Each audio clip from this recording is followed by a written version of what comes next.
Welcome back to Appleton's oldest house for our third installment video. We're going to show you a few updates that we're currently working on, and hopefully you'll get a better feel for where we're going in the future with this project. We're finally getting ready to get rid of these ugly casement windows with transoms on the front of the house. This has been an absolute eyesore from the very beginning and probably the impetus for the reason we purchased the house and are considering restoring it back to its original. When installing the new windows, we carefully cut away the old trim around the exterior, making sure not to damage any more of the siding. As you can see, the guys are going to be removing a full frame window and installing it with a complete full frame replacement window. That will include a thick sill, wide flat casing on the exterior with a traditional wood drip cap across the top. In a true Greek revival, the 6/6 light double hung traditionally would have had a black sash and a white frame. One of the reasons that they've gone to black sashes back in that time period is if you can think about glass being transferred around the country back in the stagecoach era, large panes of glass would have been almost impossible to transport from one part of the country to another. That's why colonial windows typically had small panes of glass. The reason they would paint the sashes black from a distance, it would give the appearance of larger pieces of glass and also more prominence that you were wealthy, you could afford large pieces of glass. The front windows in the house, the replacements were a little larger than the original, so they did have to be filled in slightly to get back to the original size. The new full-frame replacements are installed plumb, true, and square, probably a little more true than the house itself. It is an old house. There are some crooked walls and crooked ceilings and crooked floors. We're installing Marvin clad wood windows. From a short distance away, Marvin's clad product looks like a true wood-painted window on the exterior. Very traditional putty lines. The profiling does match as close to the original wood windows as possible. On the inside, there are all wood parts. There is no vinyl or plastic tracks to be found, and all the hardware is true to a traditional double-hung window. Open bail lock, looks like Grandma's double-hung. The new windows are installed plumb, true, and square, held in position with a nailing fin, which is more of a positioning fin, and it does seal some of the weather out, but the final seal is done with a rubber butyl membrane tape around the perimeter. Interesting enough, we found one of the structural members next to the window actually had tree bark on it. So these are actual logs or rough lumber that was used back in, which is actually hidden inside the wall. Windows are all shimmed to make sure they stay properly plumb, true, and square.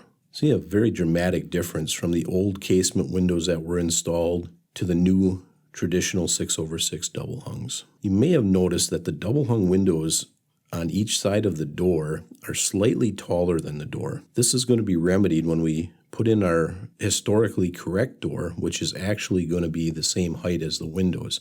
So as you go across the tops of the windows, they will match the top of the new door. We really paid close attention to the detail on the interior trim of these windows. We matched up the flat casing, the stool and apron, which is also referred to as a window sill.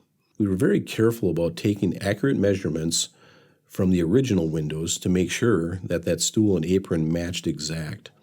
We put on the same bevel on the edge and the same round over edge, and the extension of the sill horns is the same as the original windows. Our bathroom had a dramatic change. We originally had an 8-foot tall ceiling, which we found out was lowered from the original 10-foot ceiling. When we opened that all up, we determined that we really needed to put an exhaust fan in there. So we compromised with a 9-foot ceiling in the bathroom. We got the original size off of older sketches and photographs for the bathroom window and basically replicated that the way it was originally. As you can see, the bathroom window looks like it did in 1851. On the exterior of the house, you'll see there are spaces where we'll need to be filled in with siding. We do have original siding from the 1860s that we will be putting back in those spots to fill in and correct any imperfections on the exterior. We've now completed replacing all the windows in the house.